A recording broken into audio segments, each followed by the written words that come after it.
Well, welcome back, everybody, for the next session of the Woefully Unlearned Dungeon Crawlers. Back here for session 33. A lot of fun going around the table, and in fact, have a little bit of recap from one of your favorite characters, Mr. Gederik Garandorn. Good evening, and welcome. On our last session, our party. What do we call ourselves again? The Whispered Something. Nevertheless, we were taking a nice stroll out of the mountains, and we were followed by an odd little dwarfish man/goblin, Grimaldi. We learned that yours truly shed scales that turned to bronze, and we walked through some woods and talked through some interesting conversations about whether or not we're choosing our family's demise or not. Nevertheless, I was happy to offer Grimaldi a shot at polishing my scales. Unfortunately, it was not quite as good as one would hope. Nevertheless, we found ourselves running into the evening as we were seeking to come back to Whisperleaf, seeking to complete our responsibilities to Casmirir's uncle. The good one, not the bad one. Vorathor, he's the shithead. The other one, that's the one we want to work with. Nevertheless, Casmirir confirmed that once we restored power to his good uncle, that he would likely be able to help us send messages that we now all feel a need to share. Having realized that time in the Feywild moves very differently than in the world we came from, Alexandria. So as we wound down our night, we hopped into my lovely little wizard home, and I was able to teach Grimaldi, if not poorly, since he was my first student, how to read. And as we read through the books that were frankly childlike from my own childhood, we learned that Casmirir decided to hone his skills of combat, and Kaelin decided to write a letter to her son. As night fell, we returned to our rooms, and inside of those rooms, each person found special tokens on behalf of yours truly. A photograph of Kaelin's son and brother, a portrait of Casmirir's parents, and a picture of Jean-Luc's family. For Grimaldi, images of his wife and children who suspiciously resembled Grimaldi to a T. Gederik's own room held images of his parents and his mentor Ishtivalim, who had gifted him his magical bird companion Palmer. Little blackbird, blue eyes, can't miss him. The session concluded with the party settling down in for the night, each member reflecting on their losses, hopes, and bonds that they shared as they prepared for challenges still ahead. While their return journey to Whisperleaf Hamlet and healing of Casmirir's uncle loom large, the growing involvement of one Ludinus Deleth remains heavy on our party's mind.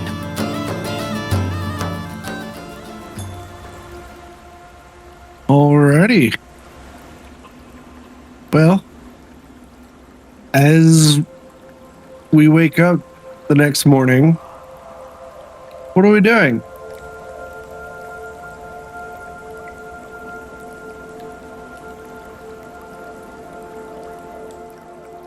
What Gederik is doing is assessing his spell selection for the day.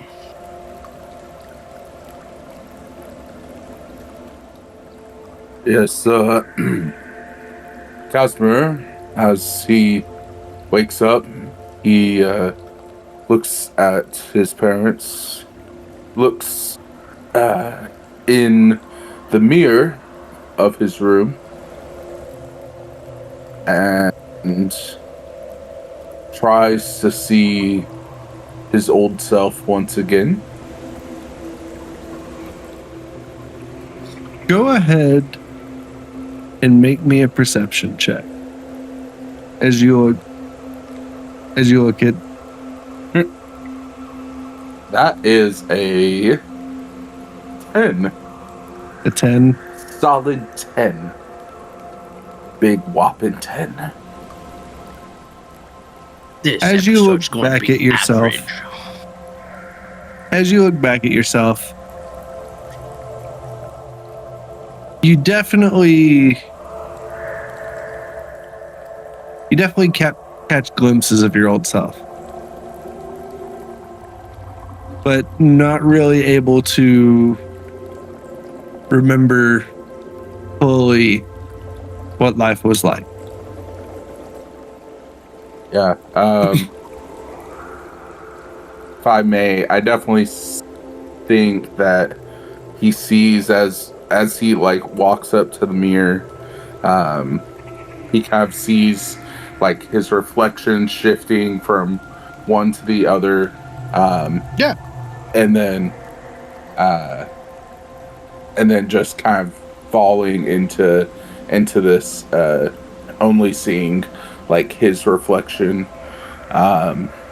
He kind of looks down at his horse ass of a body and walks out and goes straight to the gym, workout room, whatever, and is just doing some fighting techniques, stuff like that, punching bags, stuff like that, just kind of trying to get all of the almost like shame or anger out of what he's feeling, and feeling like he's never going to get back to where he once was. When you walk into the fighting room, you see Gederik standing in there, and he's working with what essentially looks like a martial arts dummy, going through similar training aspects. And he says, Good morning, Casper. How did you sleep?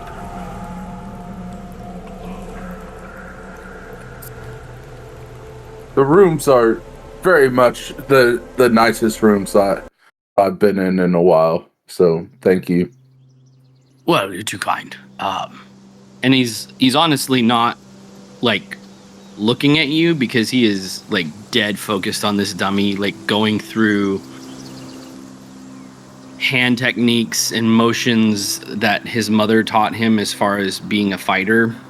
And he specifically, this is what you find interesting, is he is precariously balancing on his tail as he is doing this, utilizing what you can only assume is a technique that is unique to Dragonborns, specifically ones with the tail. But this is the first time he's ever done it in a while, really trying to focus in on his mother and what she's taught him, so as to not lose any more ground on his efforts to try and regain some of his dexterity that he feels like he's lost since the beginning of this whole campaign. So, What are you doing? Oh, sorry. No, you're good. Go ahead and make a acrobatics check for me, Gederik. okay.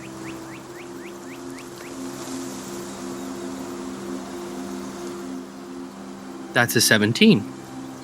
17. Mm-hmm.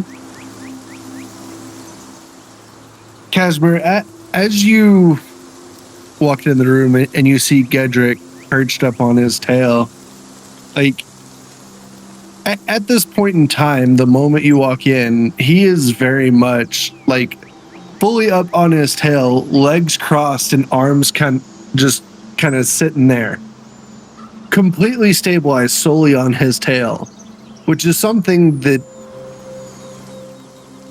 really kind of odd to you. You never thought you'd see a Dragonborn be quite this dexterous, and this is definitely the first time you've ever had any sort of confidence in Gederik's physical ability.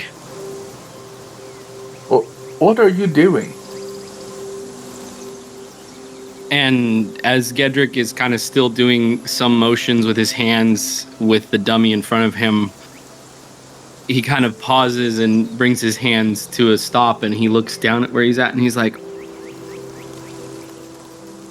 If I'm being honest, friend, I'm amazing even myself right now. I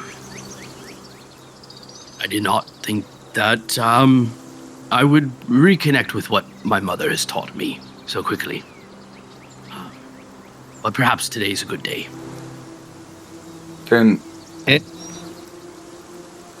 And you're going to hear a little bit of a scuffle into the room and kind of a door creak open. As you both kind of look over, you see Grimaldi step into the door. And immediately it is wide-eyed and kind of scampers back out. And you can hear him off in the hallway. Kaylin, you got to come see this. I would say that I'm a little bit more of a brute force type of guy. Do you think you could show me how to use this thing? As he says this, Kaylin comes rushing down the hallway, and she's screaming, "What is going on? Why am I being awakened with such fright this morning?" And then I run into Grimaldi. And Grimaldi's like, he quickly tugs on your arm. You gotta come see Gederik. What is Gederik? Just come on. And he's going to start kind of like skipping back down the hallway rather rapidly. And whenever he gets back to the door, he swings it open. Look. Oh, he's already stopped. As Casimir and Gederik are continuing this conversation. I guess as Grimaldi grows depressed, Kaylin steps next to him, and she's kind of tugging on her robe, how it's cold, and so she's holding onto her robe and covering her arms and stuff, and she's like, "This is what you woke me up for?" What was he doing? Can you show Kaylin? Yes. Show her what? You balancing on your tail. Oh, yes. Yeah. Yes. and as he is thinking about what Kaz just asked and what Grimaldi just asked, Gederik kind of gets this almost flat, small moment of decision fatigue, but then he's with his finger extended, he kind of extends the dummy up to where it is now Kaz's height, so that he can do all of the moves that Gederik was doing with the dummy. And then Gederik kind of leans back a little bit on the tail, and he's like, Now, I can't promise that I can do this twice in one day, but I will certainly give it a go.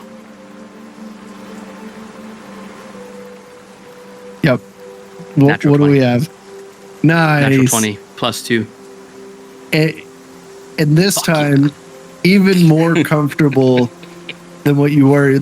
You get even closer to the tip of your tail. You're almost, think ballerina shoe on the tip of your tail. Yeah. Um, I'm picturing my 90s childhood of watching my first clip of Splinter on his rat tail with his legs crossed. 100%. That's exactly what I'm picturing in my head. 100%. Kaylin rolls her eyes, and she looks at she looks at Grim, and she says, "You woke me up to watch dragon yoga You've got to be kidding me. Have you seen this? He's just sitting on his tail. What is so magical and mystical about this?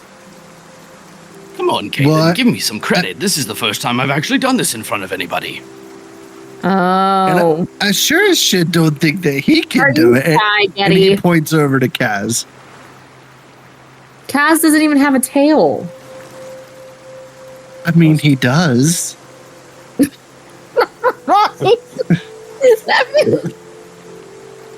Never mind. Never mind. His tail may not have the muscles that his does. I've never seen his tail wag, though. That I want to see. Gederik's gonna ride the high of this natural 20 for just a half a second longer. He's gonna thrust himself off the ground with his tail and do a little fighter spin and land on his feet. That's the last thing I promise I will do on this natural 20. No, you're good. And then I will focus in on Gederik will focus in on Kazmarir and basically say, it helps if the dummy is appropriate in height. Honestly, it not being the same height as you, you probably wouldn't even feel the need to.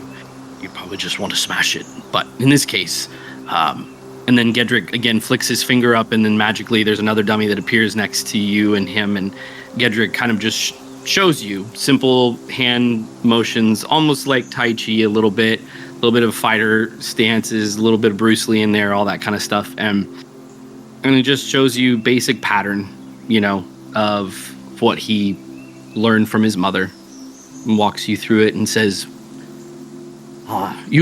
You'll certainly receive a far better lesson, or should I say a gentler lesson from me than my mother. If my mother had been here, she probably would have knocked me on my ass while I was trying to show off there.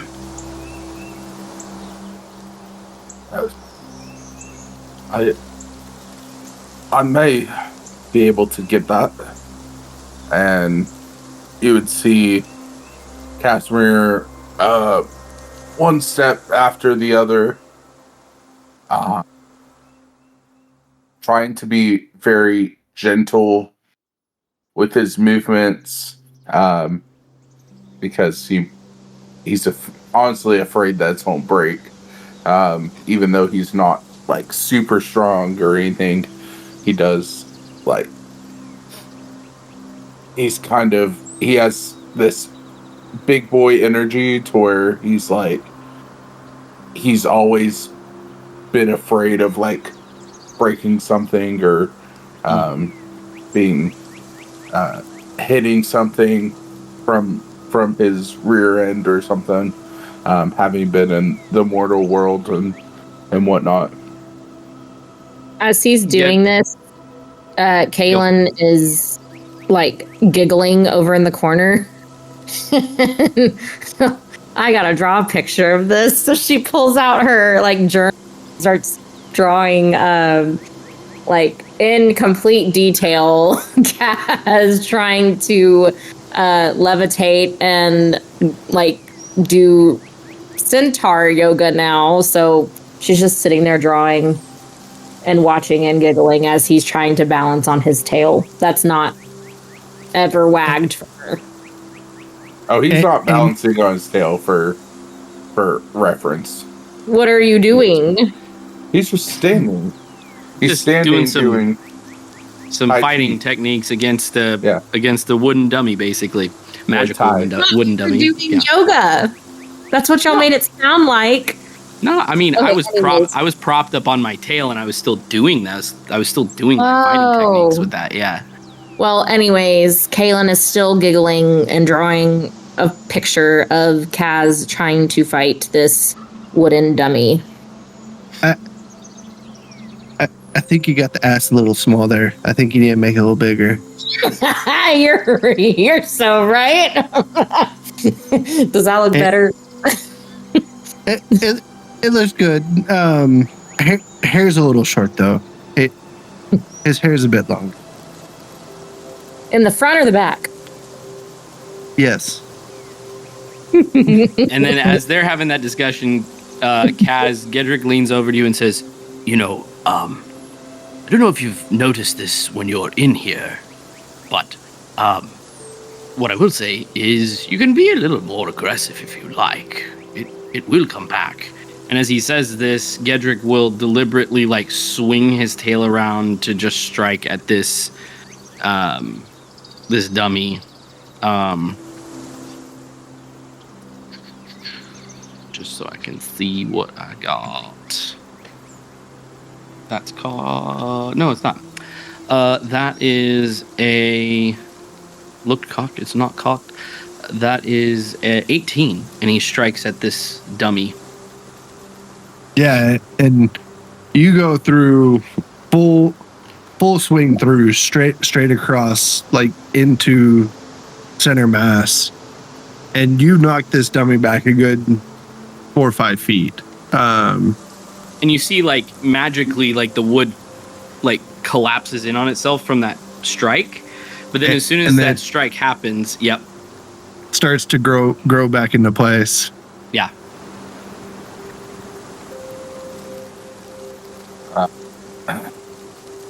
I guess I'm always used to brute force, but hopefully one of these days I'll be able to be a little bit lighter on my feet. Well, Now, Of that, I have no doubt. I got a question for the both of you. How do y'all feel about throwing axes?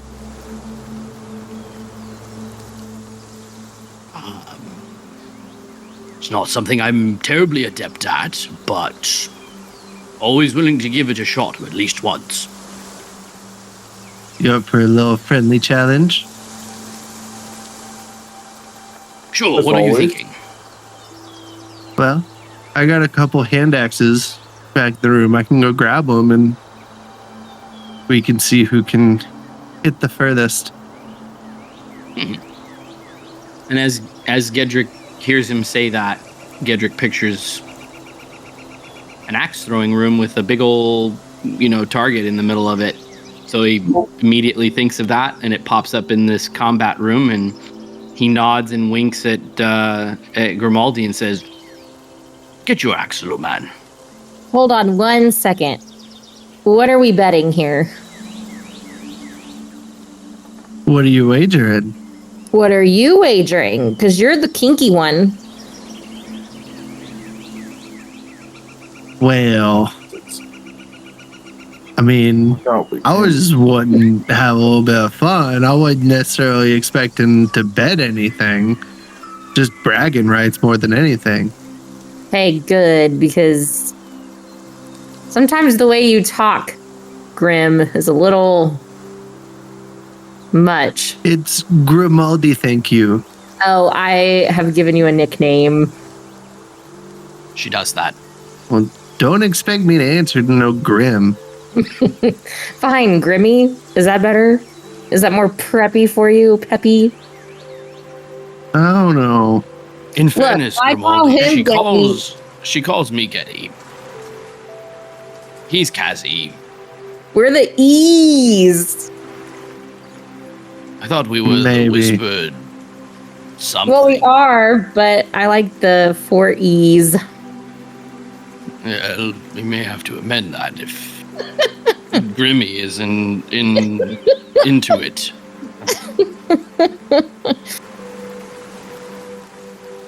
Well, let me go get my axes, and I'll be right back. And he's gonna take off down the hallway again.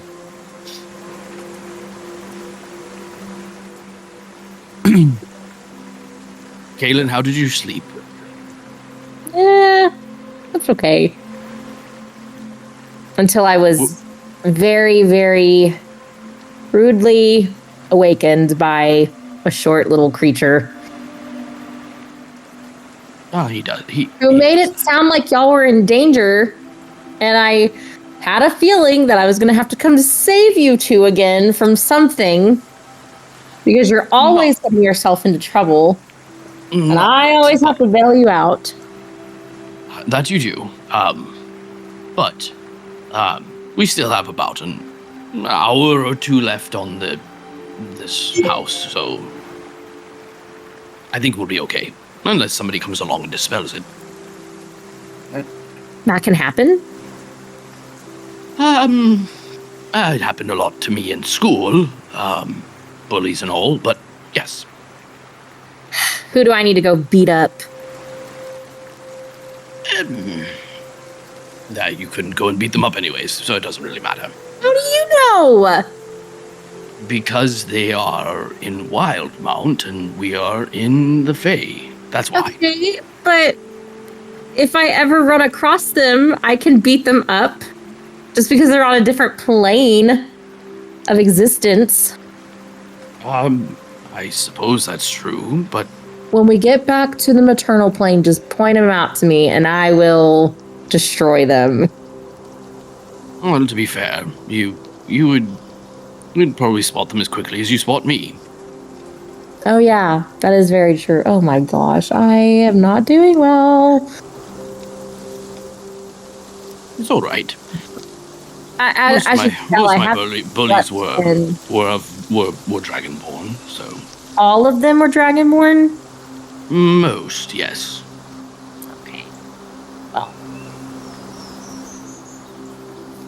but they're probably different colors, right? And different shapes. And so, like, just because I see a dragonborn doesn't mean necessarily that it's someone who bullied you, right?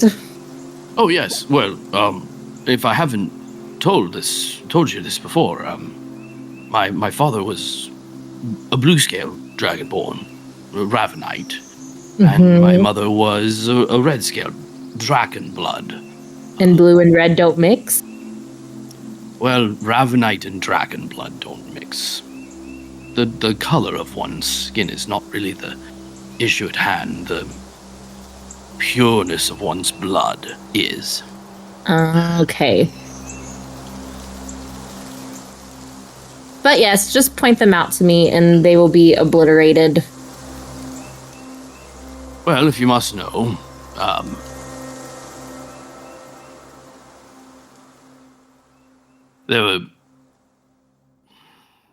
there's a male dragonborn Ravenite. To be clear, Ravenite means no tail. Dragon blood means tail. I'm considered a dragon blood because of, and he gestures at his tail. So this particular bully did not have a tail. His name is Estelin. So he bullied you because he's missing a tail. No, he bullied me because I had a tail. He's just jealous that he didn't have one himself. Did you ever think of that? He probably loved your tail. Was obsessed with it. I don't know. Like, people are weird. Yes, people are weird. Dragonborn are significantly different weird. The other Ravenite was a female, white, but she was. Oh no, she was actually a dragon blood. And he kind of pauses. He's like, "Well, her name is Hishtaroth." And you hear for the first time like a real hissing sound coming out of his mouth, and almost like it feels like a different language when he says this female's name. She was a white dragon blood. See, the truth is, it doesn't really matter whether or not you have a tail or not. It really is your family's lineage and history, and the fact that my parents were both a Ravenite and dragon blood meant that both sides hated me. So you're a half-breed. Yes. Well, we have something in common. I'm also a half-breed. I've noticed. And my father hates me for it. Well, I don't know that life experience, and I've met many like you in the Kobold Soul, where I was educated. But I'm grateful that both my parents did love me for me. Because the truth is, they chose to love each other when nobody else would have allowed them to. That's sweet. It's something I cling to. My mother loved me and does love me still. Father, on the other hand, can't even look at me in the face. But then again, he's not really my father. He's my mom's husband who took me in because nobody else would. Well, as hard as it might be to believe, maybe there is an unspoken love there. Even He's the one who sold me to the pirates. I don't think there's much love in that relationship. Well, I can understand that. My grandfather wanted nothing to do with me. He was quite an abusive man.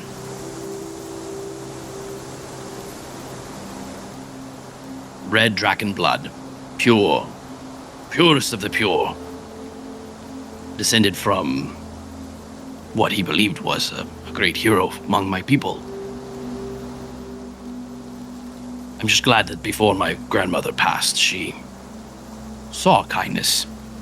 She helped pay the way for me to go to the Kobold Soul. Well, your grandfather doesn't sound like much of a creature to spend any amount of time worrying about. This is true, if not for the fact that he is still alive and still the father of my mother. Family, what are you going to do? Am I right? You can't choose them. Indeed you can't. You start to hear the scampering of Grimaldi back into the room, and you see him walk in. He's got 2 hand axes with him, kind of twirling them around in his hands. Well, I guess who wants to throw first? Gederik, who is feeling utterly confident, reaches down and grabs that hand axe and immediately chucks it at the wall, like not even hesitating. Go ahead and make a performance check. Okay. Or performance or sleight of hand. It is, yeah. Okay. That's 16. 16? Yeah, and with this newly acquired target up on the wall, probably 30 feet away, you've got bullseye and then 3 rings around it. You are not bullseye, but like the outer edge of that first ring, like top right. Grimaldi's like, not too bad for someone that has only got 3 fingers.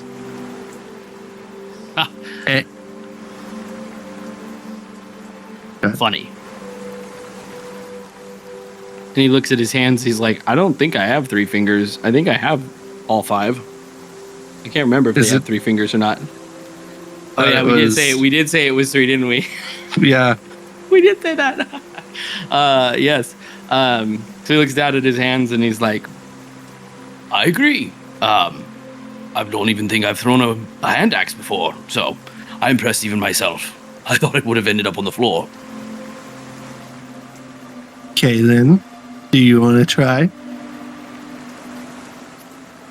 I mean, Gederik is walking over and gonna go pull the axe off of the wall. being on a boat for like 8 years of my life, all I had time for was dart. So how is this any different? So I pick up the axe and I throw it without realizing that Gederik is in front of me. Go ahead and make performance or sleight of hand, your choice. Okay. This is very much for show at this point. You said performance or sleight of hand? Yeah, your choice. Unless 19. you can convince me of another roll that you would want. 19. So you go to throw this and like you're kind of turning around and throwing at the same time. Not realizing that Gederik is downrange. You release this and it starts spinning and you immediately came like, oh no. And it's almost like in slow motion that this axe is Just going for the through record, the air. I wrote an Fair. 18 on a deck save, just so we're clear. Fair. I was about to ask, so that works out. I going through the I air. saw her roll and I was like, motherfucker, I gotta do a deck save. This is gonna be too close. Gederik, you start to see this, and this axe is like coming dead center for your head. And you just at the last second step out of the way, clears by where your ear is. Mm-hmm. And Caitlin, you hear a thud right as it sticks into the bullseye of the target right behind Gederik's head. You just see Kaylin just looking up, looking around. Are you trying to kill him? I don't know what you're talking about. What a beautiful throw! Look at that! Look at my bullseye. I bet Kaz can't do any better than that. And she kind of elbows him. Well, do you want to go get your axe and get back here before he throws? That way, hopefully, he doesn't beam you in the head. I kind of scamper, I kind of scamper like a mouse really quickly, like across the floor. I grab. I grab I would like to do it like right as she grabs it, or as she's walking away. Just Okay. Go for it. Yeah, Gederik's walking back with the others, so this can easily work out as a quick exchange. Let's see. And it's I'm assuming What at are this we point doing? Gederik's a Sorry. little over halfway from downrange. Yeah, so like Caitlin's starting to walk by, you're walking back. Y'all probably meet at like the 15-foot mark from like the target. Y'all are basically in between where y'all were standing and the target. And as we're crossing paths, and I can see her kind of anxious face a little bit, I'm just gonna be like, Did you mean to do that? No. Oh, okay. And he just lets it go. He doesn't give her a hard time. He just like, oh, okay. And he just walks past, and he's like I'm sure both of them are like, I feel like Kalen's like, and Gederik is like, holy fuck. Performance, sleight of hand, or if you can convince me of another role and how you would do it, we can work with it. If you can give me a reason why it would be something else. okay. I think. Hold on. I mean, it could be whatever. It was a nat 20, but Oh. What does this look like, Kaz? So Just to kind of Kaz- set the scene, yeah. like you see Gederik and Kaelin have this really brief exchange. And Gederik's a bit taller, so he's able to walk a bit faster than Kaelin. So he gets back to you while she is still taking steps towards this target. And you've got this hand axe in your hand right as she is reaching out to grab the hand axe out of the wall. And I don't see this because Gederik is focusing on handing the axe to Grimaldi, who I'm assuming is going last. Was I supposed to make a dex save? Not yet. Okay, cool. Wonderful. Doesn't matter. You need a natural 20, baby, to be able to beat that. It depends if he tries to throw it at your head. Ooh. Anyways, let's just go and see where this is going. So, I think, man, I need to think of how this room is. Is there walls on the sides? Yeah, there's walls on the side. Okay. So at this point, it's basically morphed into essentially what would be like a range for throwing. Yeah. Yeah, it's like 30 feet long, probably 15 feet wide. Mm-hmm. So what you see Casimir do is he holds this axe, he kind of twirls it around, kind of looks at Grimaldi, not even looking, and throws it towards the right wall. And what it does is, as he throws it towards the right wall, he twists his wrists in a way that it twirls into, like, towards the butt of it, and uses the wall to kind of ricochet it into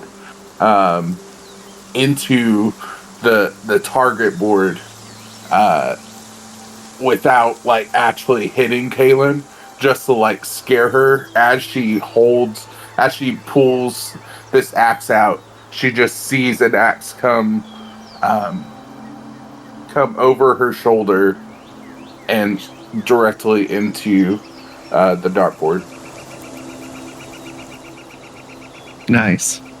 Yeah. And it doesn't even have to be center. Like, yeah, he's not trying to get center. He's just trying to freak her out a little bit. And with that, like, she has her hand here, and like it's coming over her right shoulder, and it goes into the board right next to the existing hand axe that she has her hand on. So, Kaelin, this hits right next to your hand. How are you reacting? I look at the floor, and there's a wet spot. And my face just turns red, and I turn around, and I slowly make my way out the door, back to my room. Axe in hand, or did you leave your axe in the target? Oh, no, I got the axe out, so I have my axe.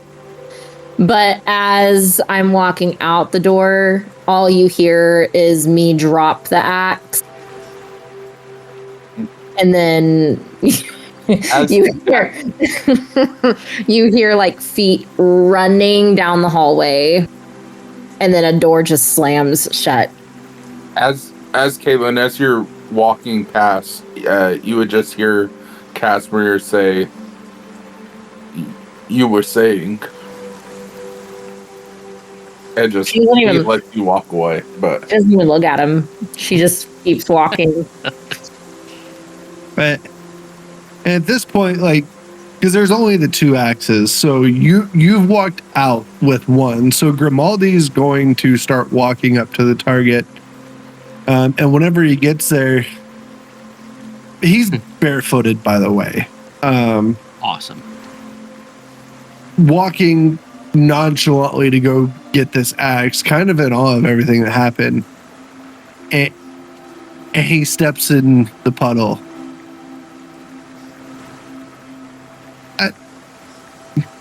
and you see him like quickly pick up his foot. What? Why is it wet?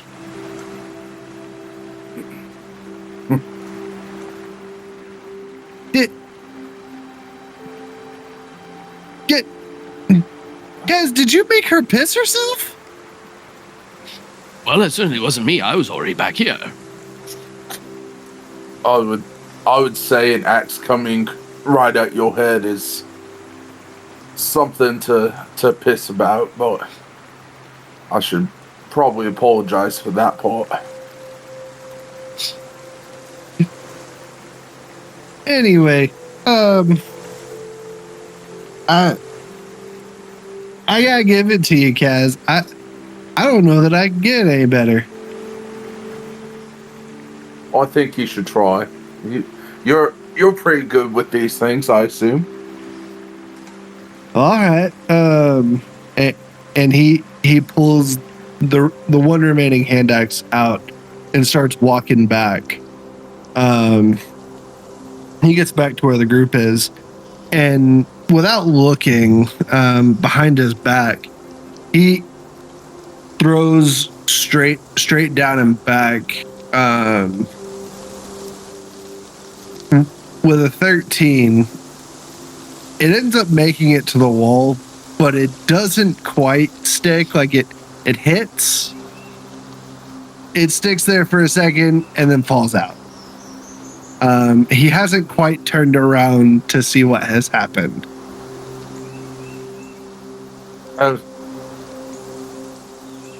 That's pretty impressive, Grimaldi. Well, thank you. And he turns around. You liar! It ain't even in the target. It was. So, I mean, if it was a person, that would definitely hurt him. So He's not wrong. By the way, Cass, that was pretty damn impressive. It was. I am slightly concerned about Kaylin. You better piss yourself. As you say this, Kaylin comes back in to the room, and she's completely dressed in a new outfit. It's it's blue velvet from top to bottom, and it's this pantsuit type outfit, and she has a blue cape and caped hood, kind of like how she was wearing earlier, but her entire ensemble is this purpley blue color.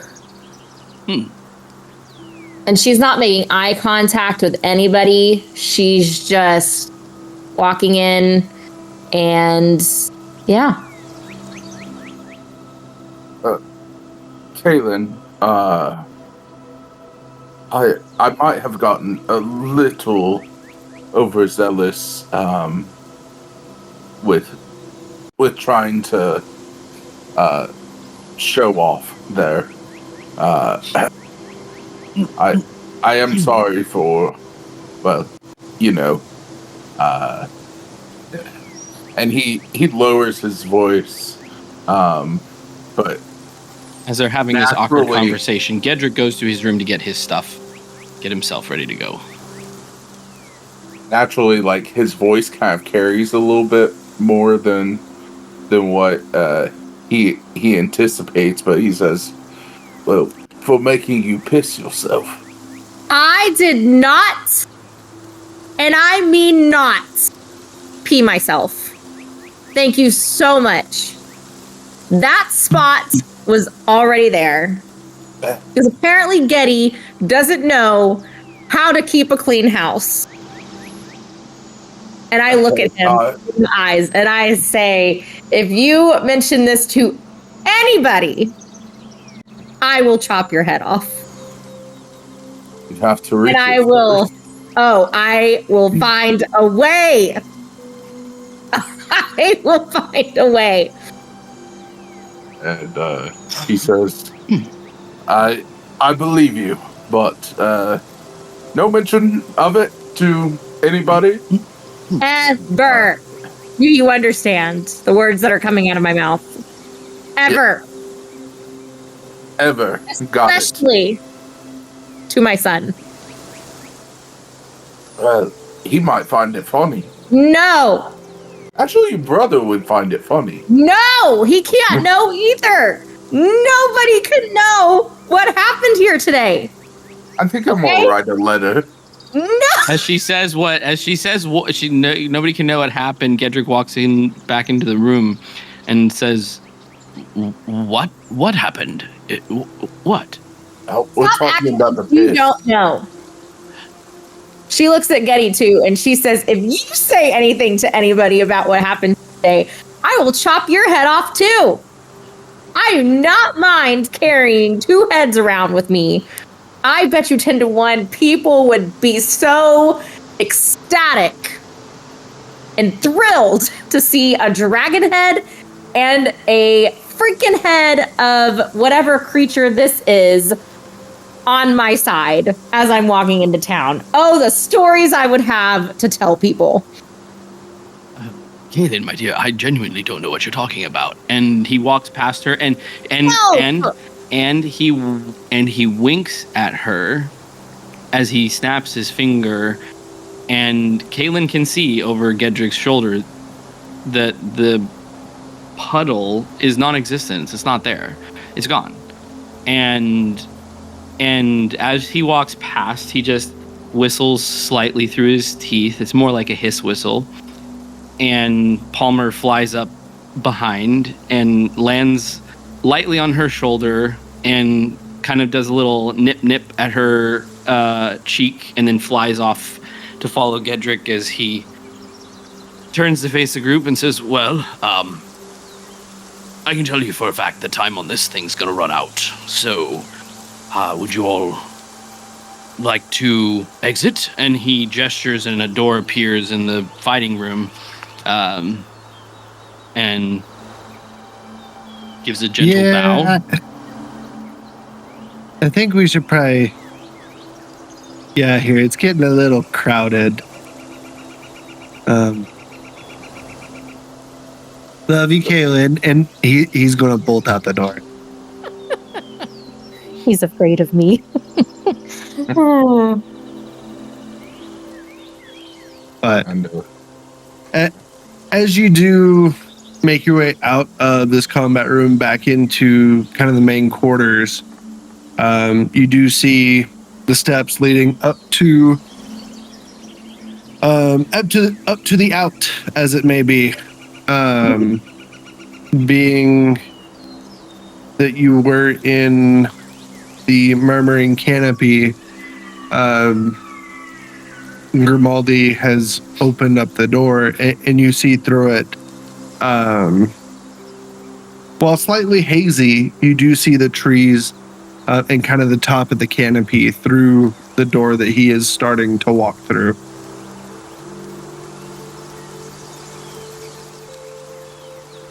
Gederik follows him out. Same. And as you do make your way out, Gederik, you take a moment, you dispel Tiny Hut. And we're back in the Murmuring Canopy.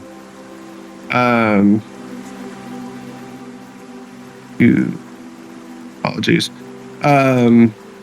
Was that a long, by the way? Yes, y'all had a long rest overnight. Just make sure I hit long rest. As you do make your way out of the hut, you see that now that Grimaldi is back in the Feywild, you hadn't really quite noticed this until now, but the flowers that make up his overcoat, his vest, that they're definitely more vibrant, as there is a little bit of a plane shift between the plane that you're on and being inside the tiny hut itself. Colors of his flowers on his vest, a little more vibrant. Purple's more purple, pink's brighter. And you can see he's kind of looking down at his vest and kind of giving himself a little nod, like, yeah, I look good today. Just kind of that confident smile on himself.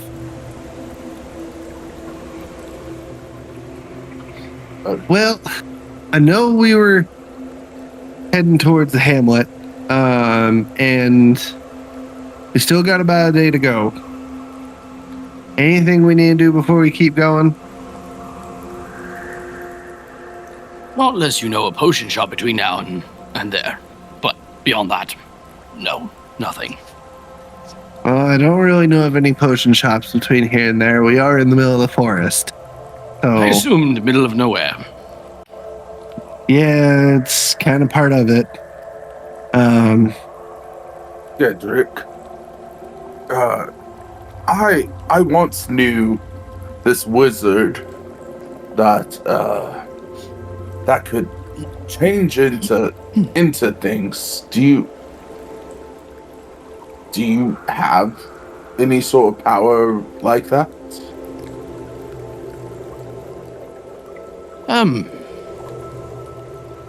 Nothing significant per se. I was thinking you could turn into a horse or something like that, and we can make our way a little quicker, but have Really the other quick, three ride on us or something. out of game question. I'm sorry. When I hit my long rest on Beyond, it says recover half hit dice or recover all hit dice. Oh,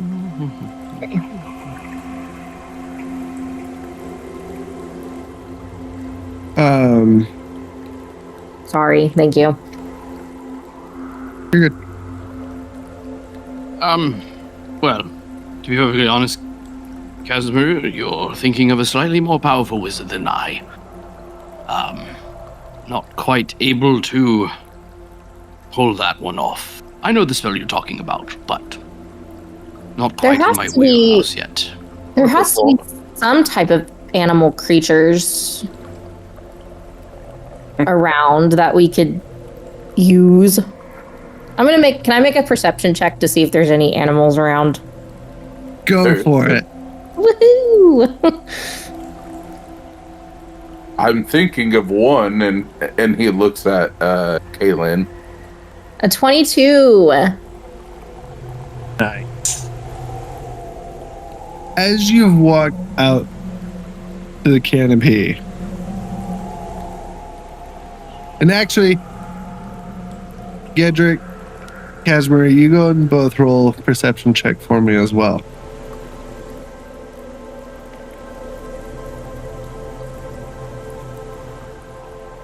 That's a dirty 20. Dirty And an 20? 18 and an 18 for 18. Gederik. Perfect. As you all walk out of the hut, Casimir, Halen,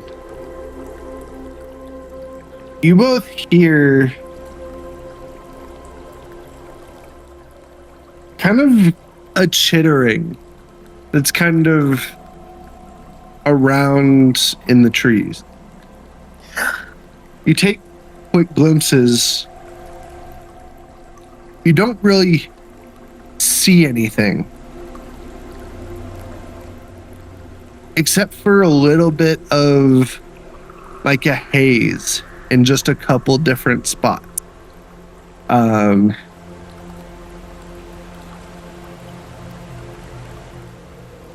I do need everyone to go ahead and open up above VTT if you haven't already. How do I get there again? Go to D&D Beyond on the computer and then launch above VTT from your character sheet. Can I maybe make a history check? to see if I know like what these things would be. Yeah.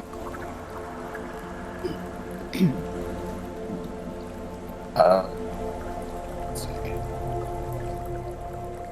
see. It's 16. 16. Yes, sir. You remember being told by your uncle, Elendor, to always be cautious when going through the woods, as you may run into creatures that choose when you get to see them.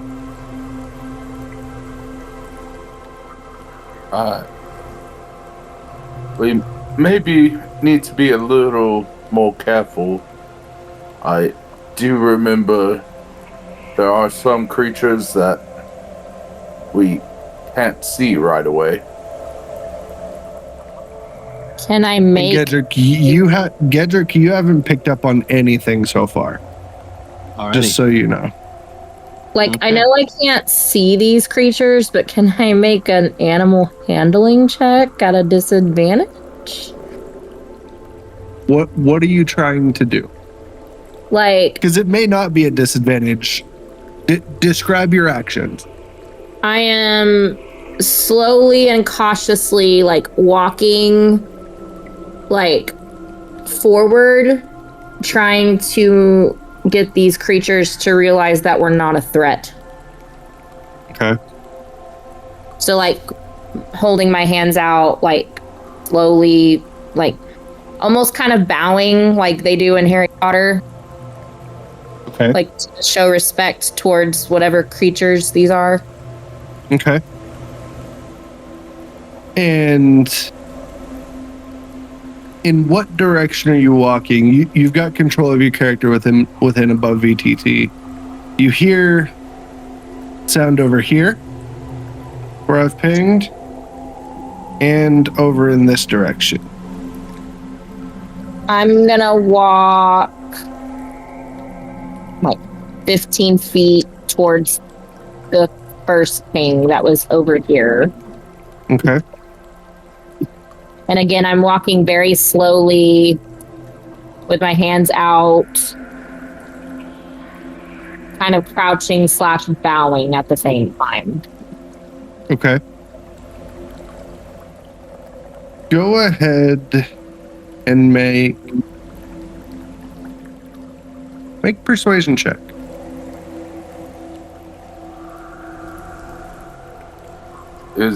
Is what we're seeing on above VTT like the chest and the That eye? So essentially you would have walked out of what would have been the chest, would have been the tiny hut. I couldn't find a perfect map, unfortunately. Nope, sounds good. It was 8. 8.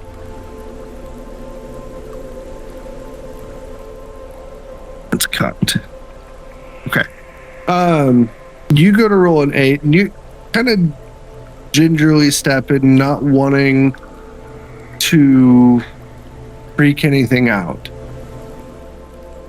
And in front of you, you see kind of a glimmer that kind of collapses on itself. And then you hear that same sound pop up over here.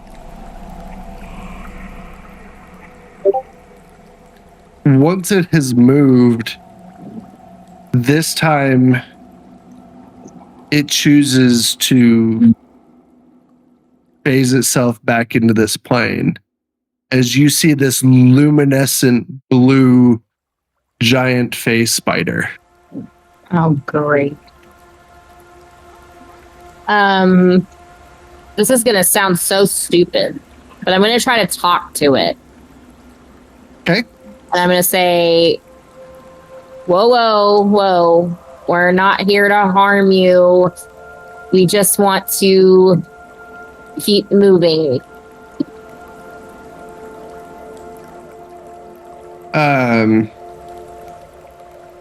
You and it just kind of looks at you, kind of shakes its body a little bit. Not really sure if it understands you or not. To look at Az, and I kind of whisper, and I say, "You know what the fuck this is? Is it gonna kill us?" Looks like a spider. That's not what I meant.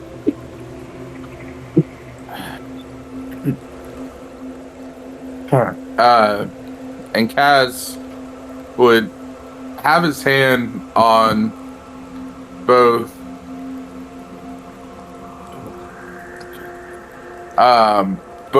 the blade of the Twilight Warden and the Sword of Memories, and just kind of readying himself if it attacks. But he is going to walk up to it and maybe try to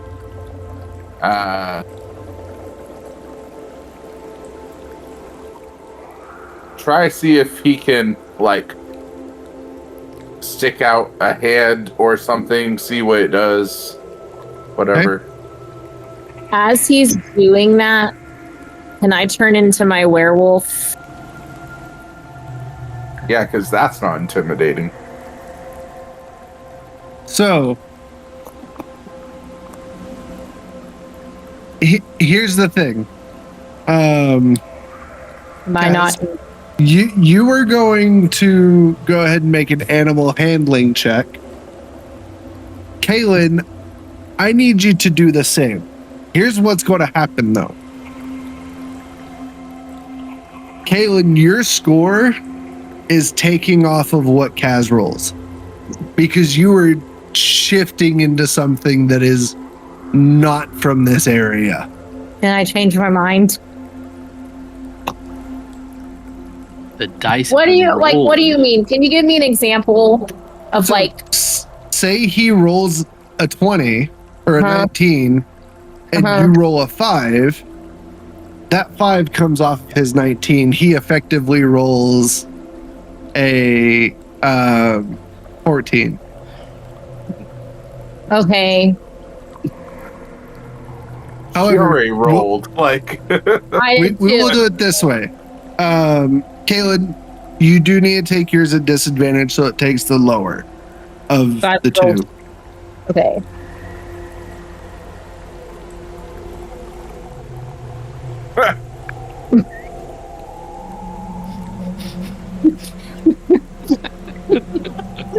this is hilarious. Has Does Gederik not- seen anything at this point? Because I would have offered. You- I would have offered to help Kaz. So I mean, this phase spider has phased into the Feywild, and you can see it now. So what is in the game log, that is what you see in front of y'all. So what did we? How bad did I fuck up? Waiting on Kaz to roll. Okay. Oh, it was an 8. Gederik would An just 8? say. Gederik would just say, Yeah, negative. Kaz, please be careful. Don't do anything foolish.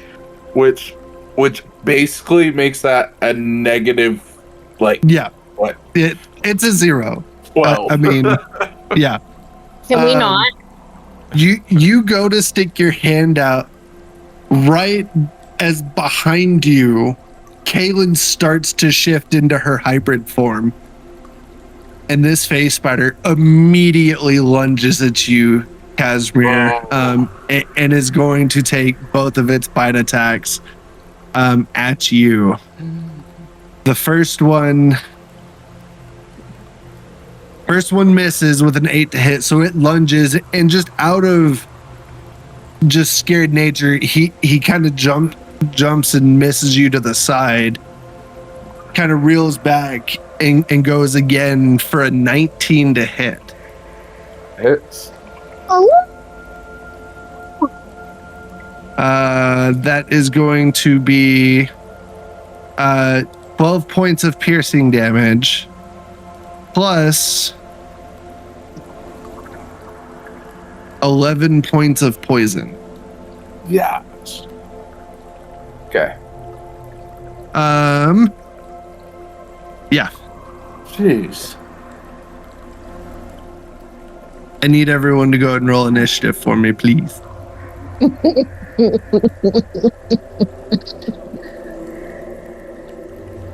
18 for me. 15 for me. A 2 for yours truly. 2 for you, Gederik. Casimir, what was Yep. yours? 18. 18. Yes, sir. Is Grimmy playing? I do not have is Grimaldi in here? He's yeah, there. you know what? Let me do this. Here. He's there. There's 2 hand axes. He does have those. You all are forgetting that there are 2 of them. Right now, I we don't just have. do one. That's right. We don't have a. I'll have a character sheet for him, but we will make this happen. So. Amazing. Beautiful picture. Looks just like him. Yeah.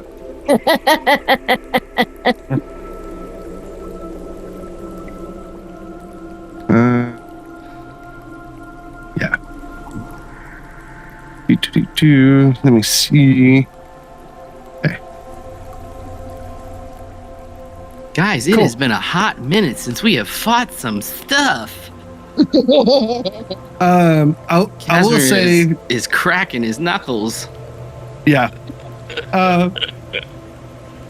So we'll say that because this face spider actually rolled the top of the initiative. So we'll say that was its first attack. Casimir, you are on deck, just getting nailed with a pretty tough bite to the shoulder. Yeah. So. Oh, is it my turn? Mm-hmm. Okay, cool. I'm going to first off cast Armor of Agathis, Okay. which gives me 10 temporary. It might be 5 still. Hold on. Oh yeah, 5 points and cold damage increase. 5. Okay, so yeah, it's gives me 10 temporary hit points, which is good. And so I won't tell you what else it does, because the spider doesn't know. Just kidding. And he says, he pulls out his Blade of the Twilight Warden, and he says, "Finally a fight!"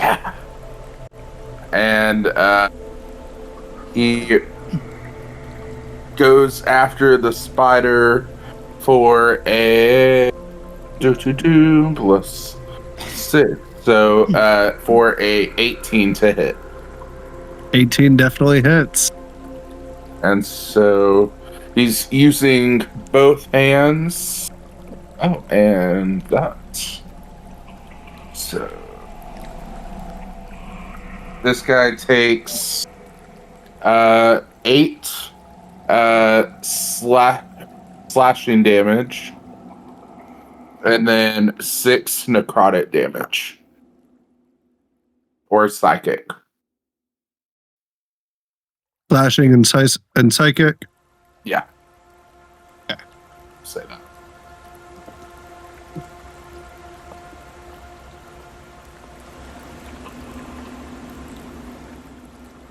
Cool.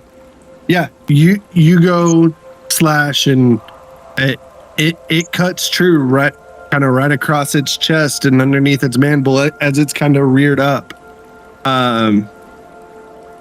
Any movement? Anything that you're doing there?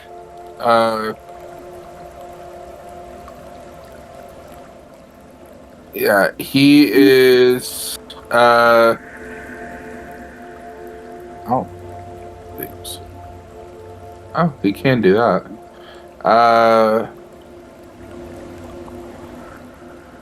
So he is going to use one of his vital sacrifices, or his boons, being a blood hunter, and he is going to have to see if it causes me damage. Yeah, it does. So Just he so is you know, going. Kaylin, you're on deck. Okay. He's going to take 3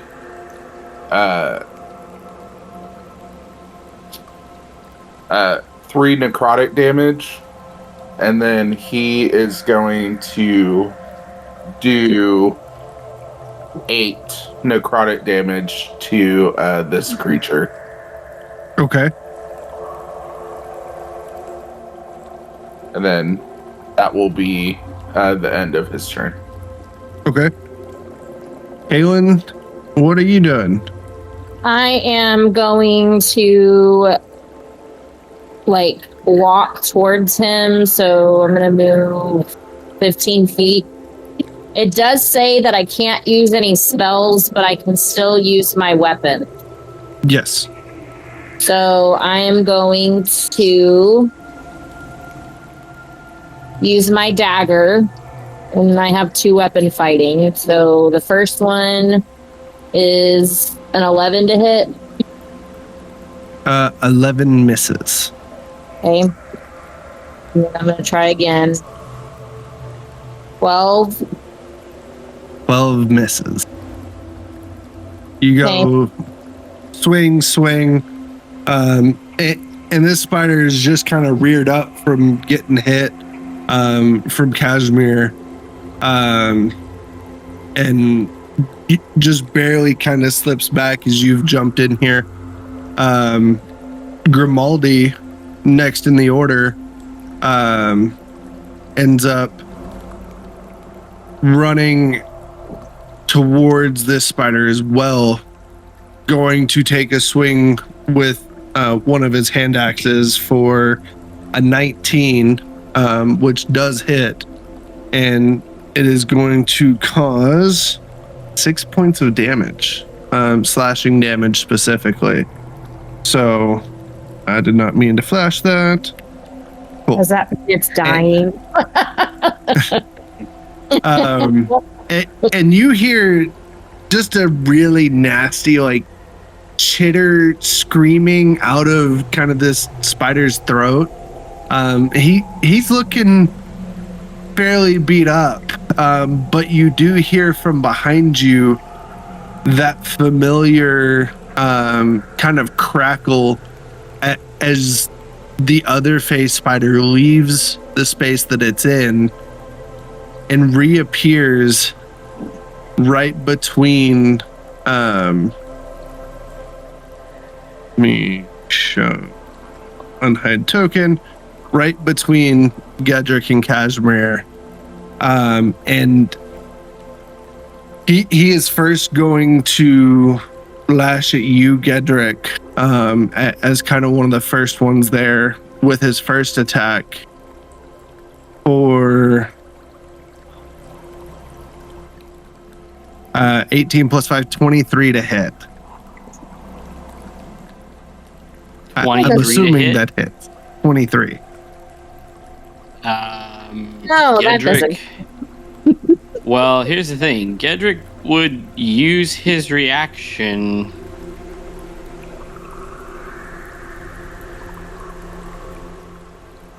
I'm gonna use silvery barbs on that and see if I can lower it. Okay. Roll this again.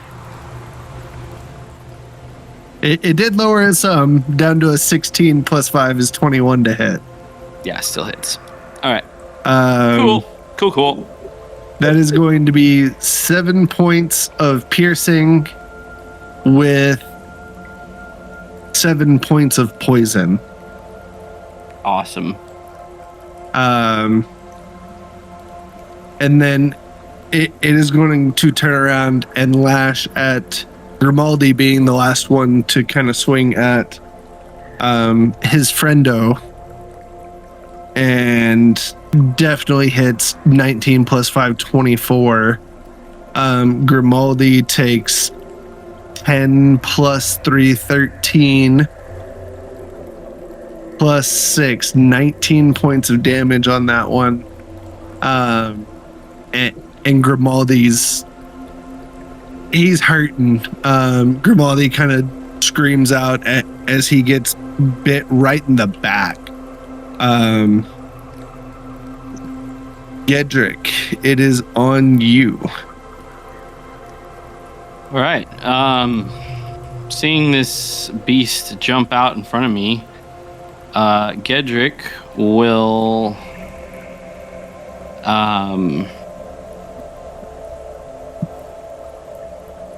cast. He's gonna cast a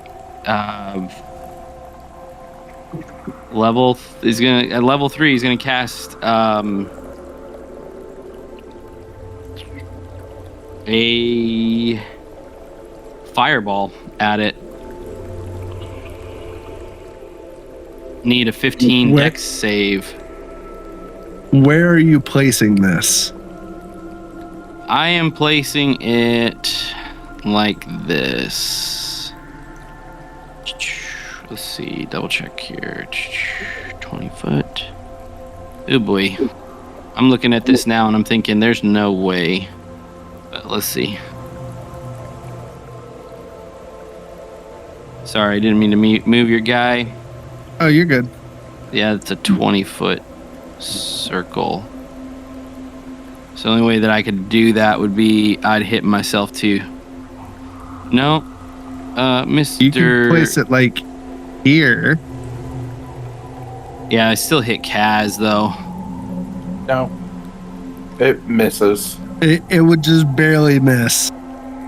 I would call that as that it does not hit him. Okay. He'll All just right, then, feel yeah, a singe on the back of his hair. He'll get a little toasty from it. Then Which is yeah, fine, I need dex because he- saves from both 15. This one, 19 plus 3, 22. The other one, this one fails though. All right. With a 5. Cool.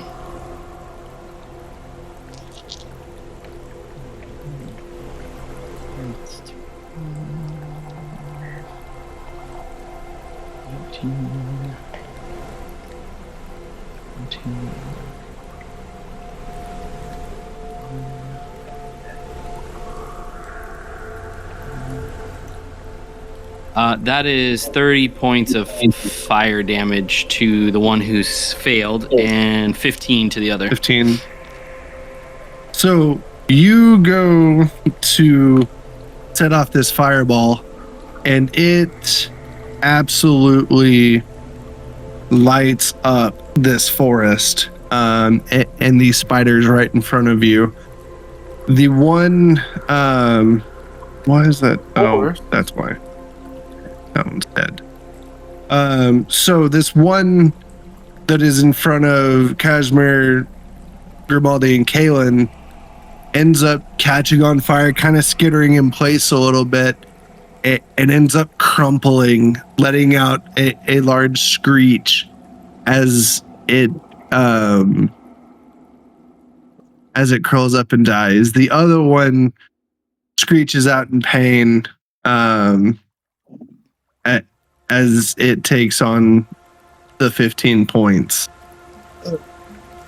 As that happens, Gederik will take a bonus action and Misty Step to get away from the one that's right next to him, and he's going to kind of put himself over here-ish.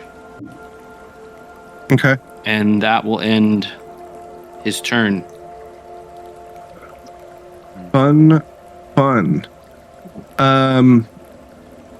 the one that was up next is now dead, so it is going to come back around to you, Casimir. As you see this phase spider on fire, just kind of writhing in pain as it goes unconscious and dies. You do hear behind you the other phase spider kind of rearing up, getting ready for its next attack.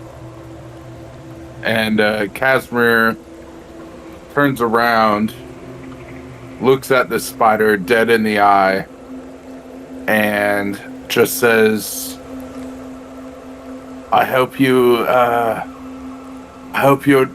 as easy as your friend was. And cast Eldritch Blast for a it will be at disadvantage. That is a ranged attack in melee distance.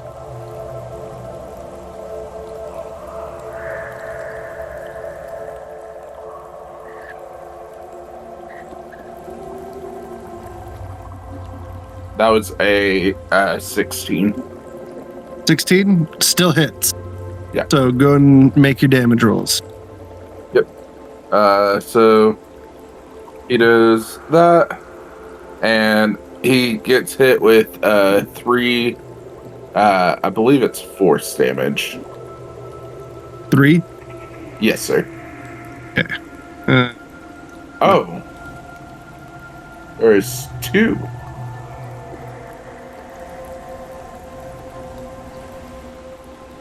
Read this. I'm sorry. You're fine. Oh, I do it twice. Okay. So he takes 3, and then he takes another 5. Okay.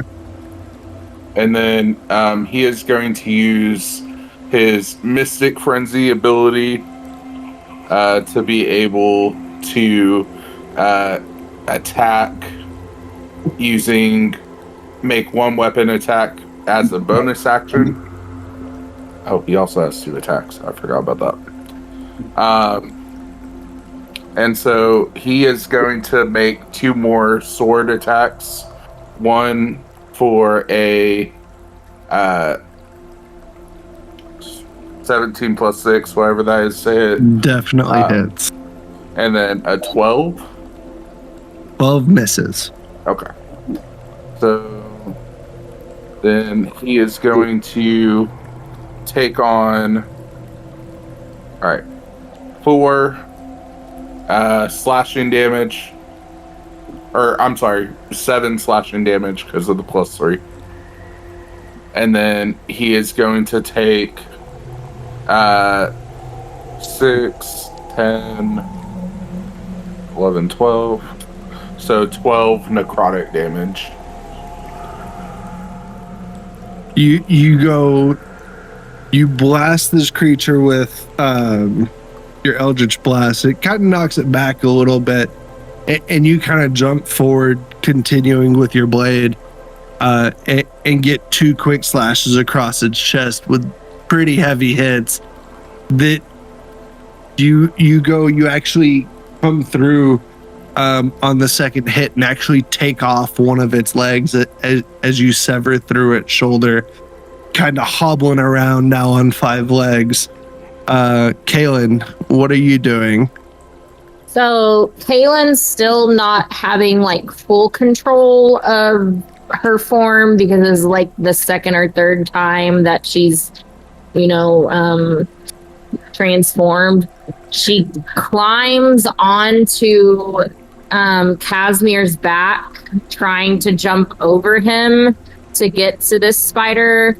And as she does that, she's gonna do Frozen Claw attack. Okay.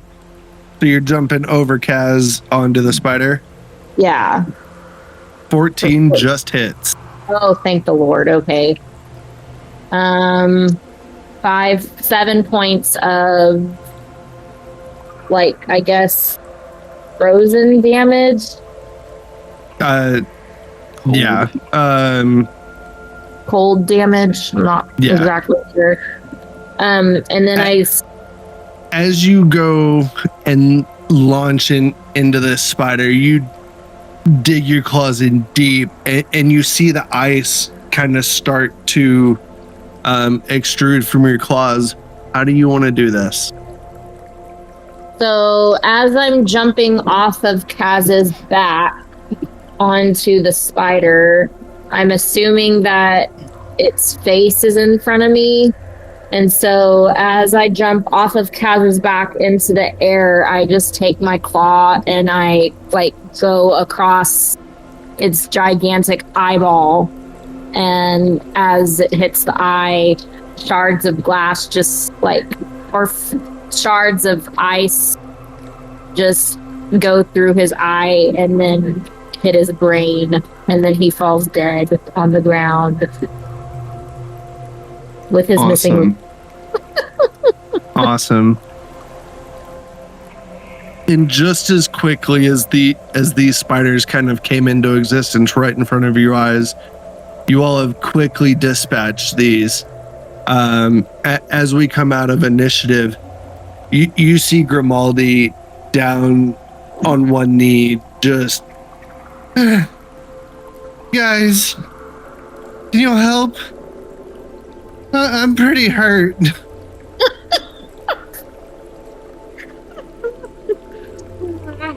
Sorry. To put into perspective, he has 6 hit points left. I can't talk right now, so I have really no idea what's going on. But I kind of nudged Gederik's hand or Kaz's hand with my head. Yeah, Kaz. I was gonna say, I feel like Gederik had at least 2 healing potions left, so he would.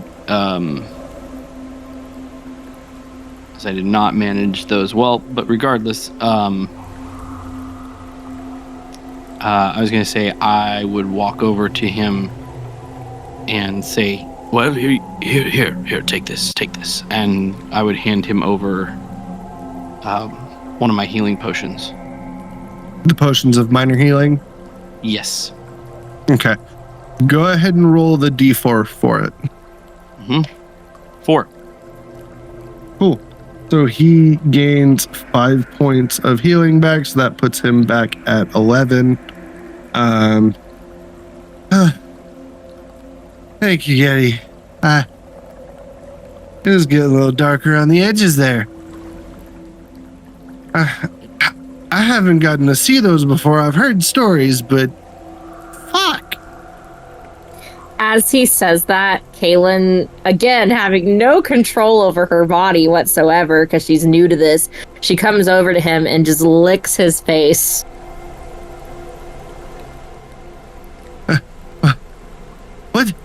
What the fuck is that? And I'm not sure what's going on. He is going to take a swipe at you. 16 to hit. No, misses. Misses. So Grimaldi. This is Kaylin. Huh? This is Kaylin. She has a unique When ability. did she turn into an ugly bitch?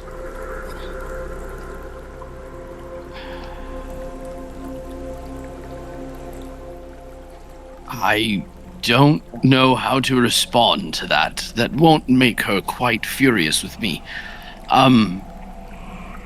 She can understand what he I know she said. can. I know she can. And so that's why Gederik is choosing his words carefully. He turns her head and looks at Gederik. I don't know what you're talking about, Grimaldi. She is as lovely as she has ever been, if not with a few more teeth. She growls at you. But it's true. And he bears his. Oh, sorry, she growls at Grimaldi. Oh, okay. Sorry, no. Well, all right then.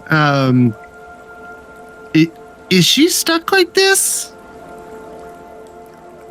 For now, I think she can turn it off and on and off as she wishes, but As Gederik says that, she pounces on Grimaldi Okay. and like Wh- pushes him to the ground. Okay. Yeah, go ahead and make a shove attack. Is that just a unarmed strike? Strength check, I think. Yeah, it's strength check. Athletics. So, is that under skills? Yeah. Oh, okay. You should have a shove attack under your actions.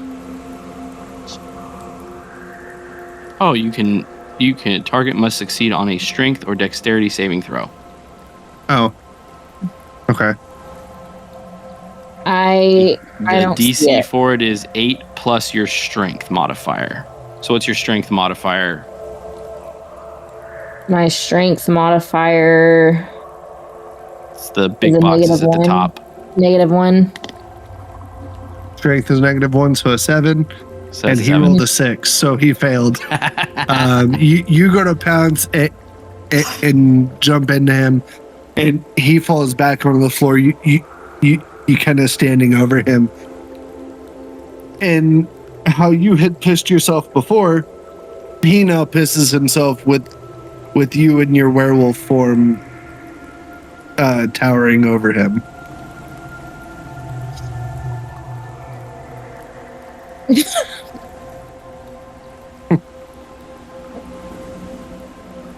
She goes and stands next to Getty. Now, Gederik leans over and whispers to Werewolf Kalen and says, well, I think you have your out. And she just nudges his hand. and Grimaldi's going to kind of slowly get back up and try to stay a safe distance away from you. So. And then at that moment, Kalen turns back into Kalen. Okay. And Grimaldi, seeing you kind of shift, because it's not pretty whenever you shift into your hybrid form. Like, there are bones cracking and all sorts of hair growing out of places that shouldn't. And so this transformation back is not any prettier until it's complete. And the second she's back into Kalen's like form, like her body, she looks at Grimaldi and she's like, "Ugly bitch, really? That's what you had to say?" I mean, you were a female dog, yes? But Kalen looks down at her clothes and she realizes that this time there's like no like broken or like ripped like fabric or anything. And like she's just so excited. She's just like, I don't have to change clothes. And then she picks up her staff and then I guess continues walking ahead of everyone. and as she walks away, Gederik follows her and says, Kalen, if you don't mind me asking, you've asked quite a few questions about my dragonborn nature. I am curious about your changing. and he specifically is like looking behind you as you're walking. As he asks this, Do you leave behind a trail of fur when you change? Does it just go back inside of you, or is it something that just kind of piles up or follows behind you every time you change? I was just curious. She looks around on the ground. Do you see any fur? Follow. Do we need to make a follow- perception check for that? Follow-up question. Do- I'm not even. do I'm, you I'm not leave even going fur? to make. I'm not going to make, because the follow-up question is more important. So, just as important, is it uncomfortable when the hair returns into you? specifically private areas. I imagine it's just uncomfortable when it comes out. I would assume it's just as uncomfortable coming back in. But I have to ask. You've asked a lot of questions about my own lineage. Kaylin's face just turns like bright red. She doesn't know how to answer this question, and she just looks at Geddy and she's like, "Is that how you talk to a lady? What is wrong with you?" Well, I'm not trying to be insensitive, my dear, but you've asked a lot of personal questions about my tail and about where dragons come from and whether we lay eggs or not. I figured since you left that kind of question out, I figured we had that kind of relationship that I could ask the same question of you. I'm sorry. No, and you can see Gederik get flustered and just kind of like, "You're so right. I'm so sorry. That question took me aback." In fairness, your egg question did me that way too. I can't believe you remember the egg question. notes. She's like shyly giggling a little bit because she doesn't really know how to answer the question. I'm trying to think.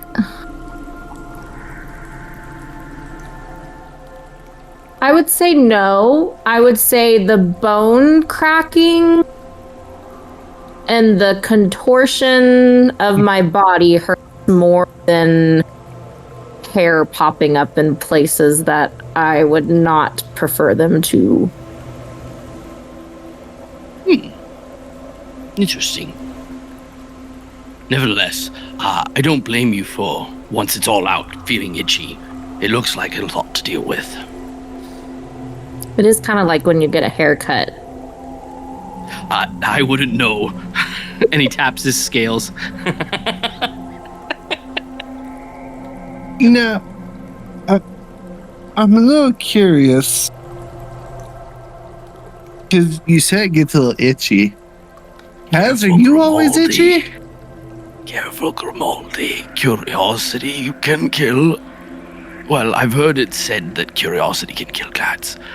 And she is a wolf of sorts. He whispers to Grimaldi as he's opening his mouth and saying this out loud to her. Oh, I'm not asking her. Kaz, do you itch all the time? Ooh. There it is. And as Gederik realizes he was asking Kaz, Gederik looks up and is like, fair question, actually.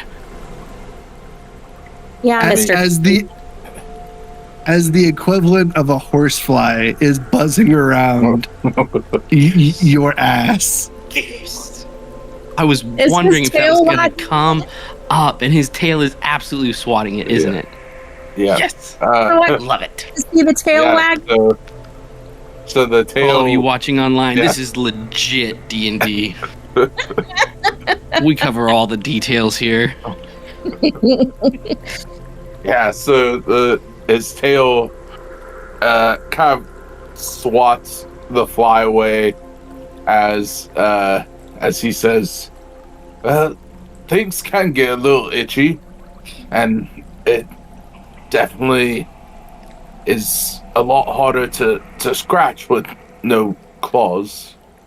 Or I have a question. I have a serious question. I'm sure it's your kind of serious. Does the speed that your tail wags depend on your mood? That is a very fascinating question, Kaylin. Like a metronome for the heart rate, almost. Sure.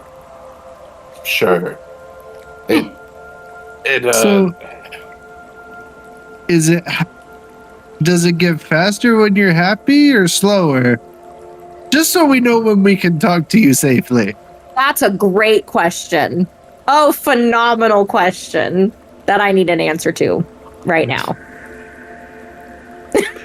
We're still. I want to be clear. We are still traveling the direction we want to go. walking.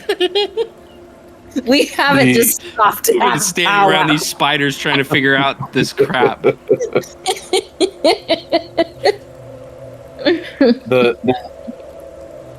The speed of my tail is equivalent to the sharpness of my dagger.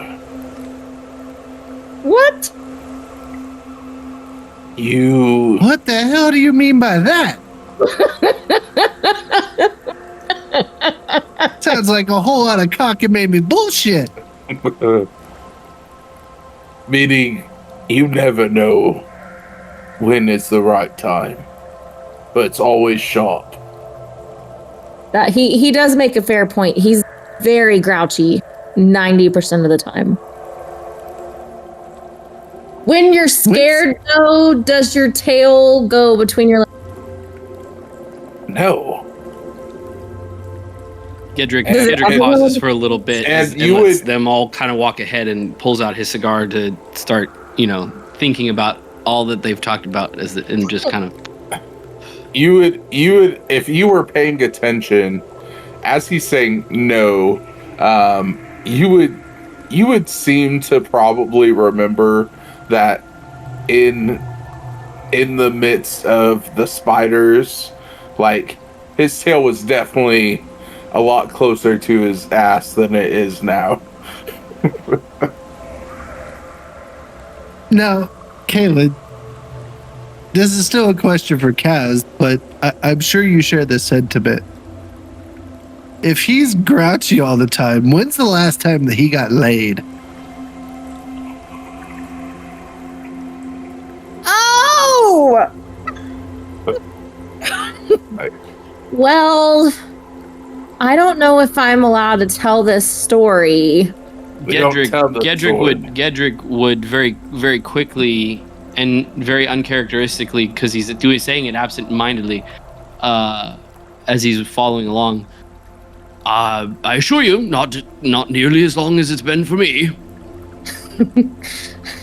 He did have to do the walk of shame a few nights ago to gain some information for us.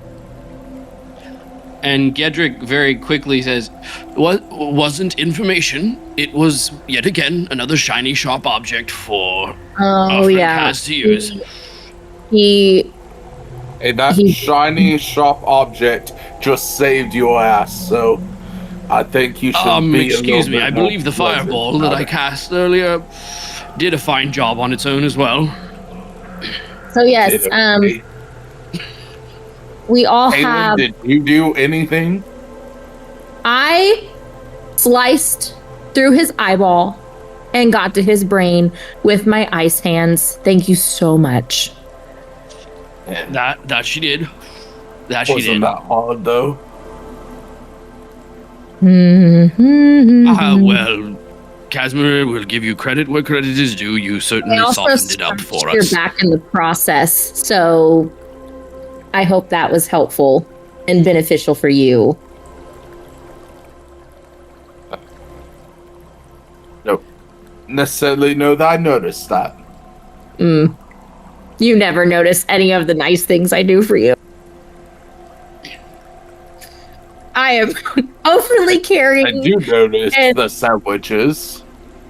Oh, that's all it is. It's just I cook for you and I scratch your back in the middle of war, and all you can think of is the sandwiches. What is wrong with you?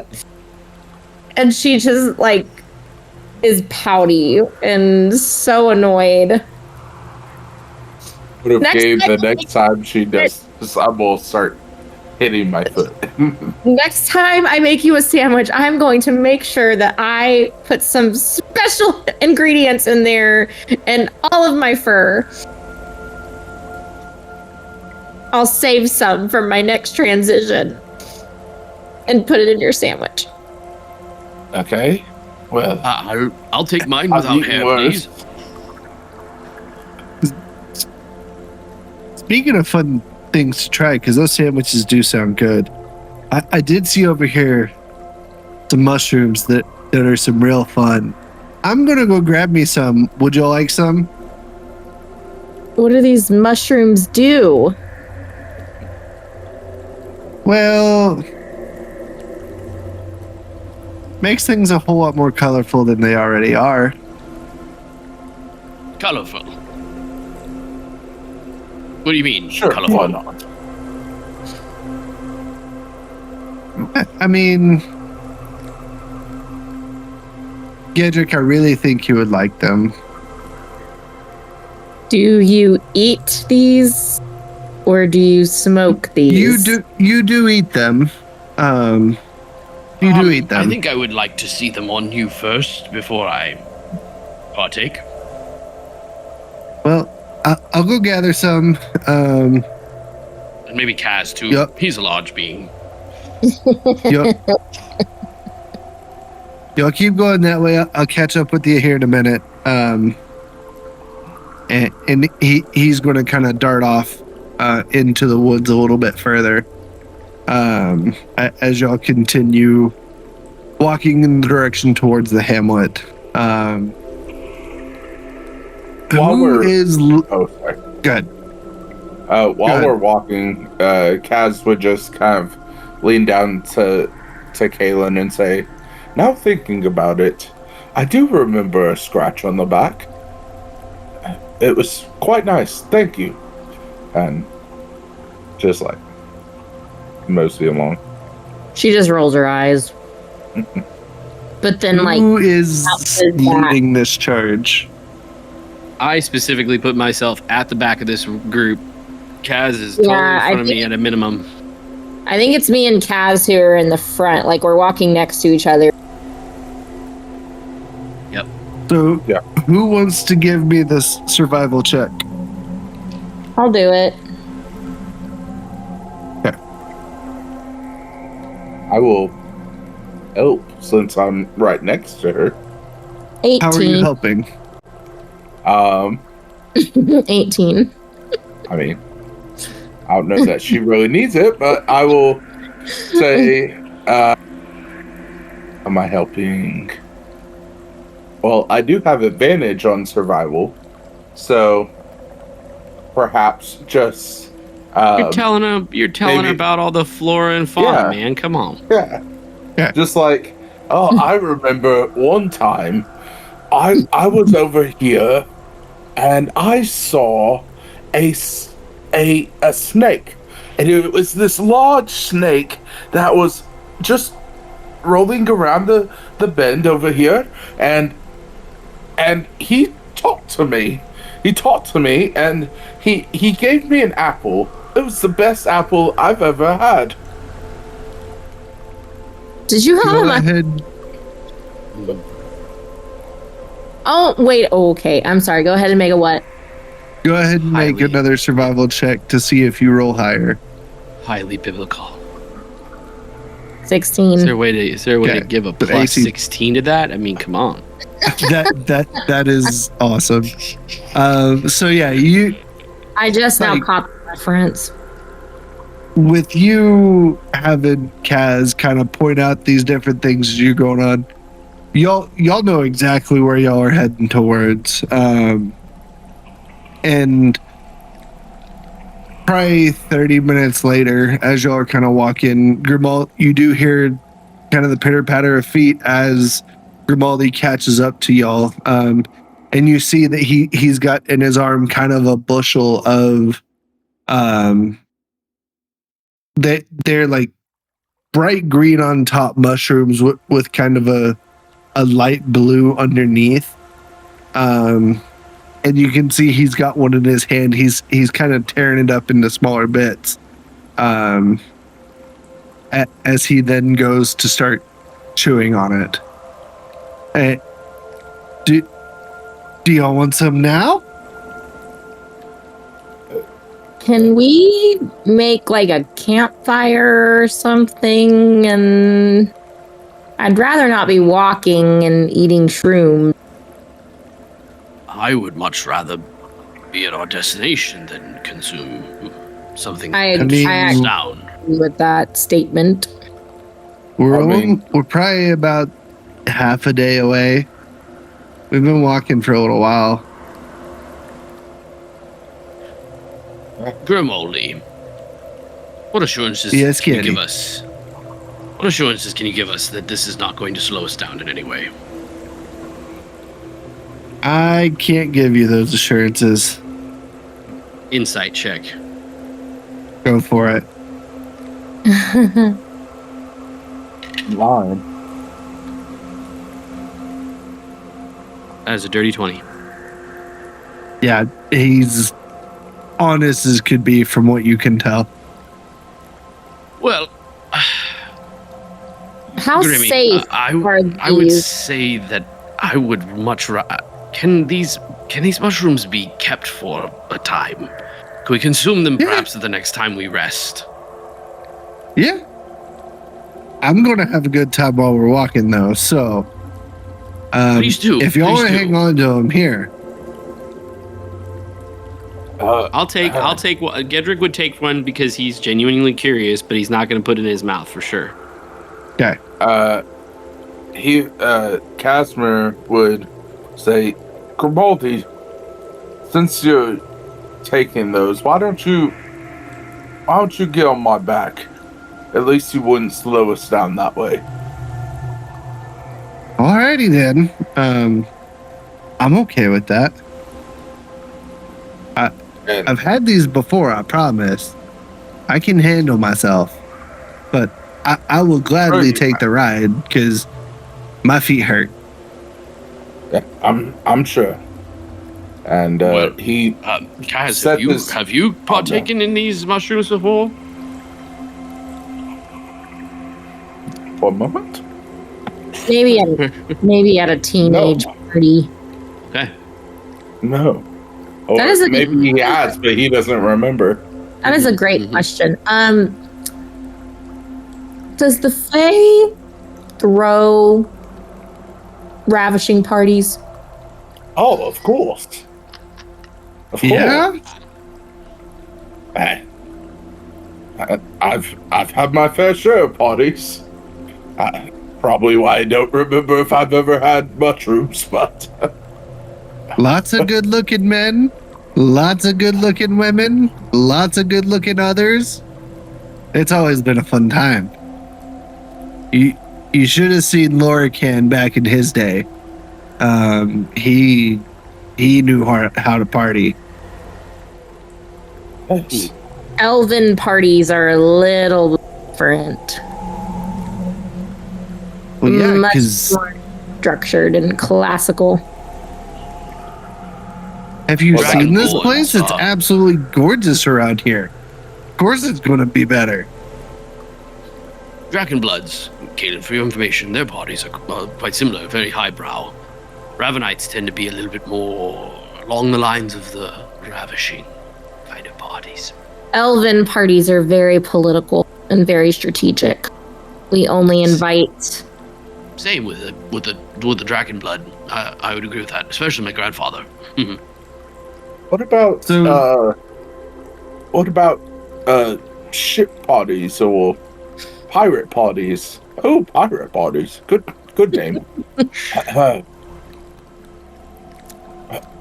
Very Well, different from elven parties. No rules, very free. Lots of betting. Fighting? Sword fighting. Wait, Lots betting? of walking the plank. Can you imagine? Like drunk, just rum everywhere, all Seems over kind the of- place. Do these parties only happen while you're docked or while you're at sea as well? We've lost plenty of people to the ocean because they decided to walk the plank in the middle of the dear. ocean. So yes, parties often happen. Most of the time, parties happen while on the sea because there's not a whole lot to do. I see. Docking is for strategic planning. Sailing is for partying. And fighting. Interesting. I guess there's nothing really to do at seas. Except drink, gamble, and make love. Walk the plank too. Yeah. I assume that's part of gambling. I assumed it was a part of docking. I thought docking was a euphemism. Walking the plank is usually intended for anyone who is caught cheating. So, did you walk the plank? Not that kind of cheating. Gambling cheating. Game cheating. Card swapping, mainly. Wrong. I should teach idea. you how to play Dead Man's Chest sometime. Oh. Maybe sometime soon. Well, not right now. Kind of sounds a little, well. It's a card game. Where is your head? In the gutter? Well, I said it was to die for. I mean, to be fair, Kaylin, I thought you were talking about dice. I mean, you can play this game with cards or with dice. I prefer dice. I like the roll of the dice a lot better than the cards. I feel like there's chance with dice than there are cards. I agree. My friends in the Cobalt Soul used to call them math rocks. I quite like that nickname. I have some special dice. Oh, you do? Mm-hmm. I don't carry any with me, unfortunately. You have special dice. What are your special dice? Oh, you know, there's... No, just kidding. My magic dice, they help me cheat. They help me win. I only use them... Loaded dice. Yes, I've heard of such a thing. Yes. I only use them when I absolutely have to. Because the house always wins. I hope we never need them. Although I assume we probably will nowadays. It's how Brightwood won me. Loaded dice. Mm-hmm. He played a game with my father, and my father lost. But he was pretty happy to lose, because in the end he won.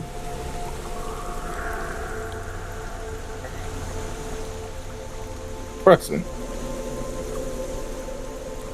And his Casimir's tail would start to slow as you...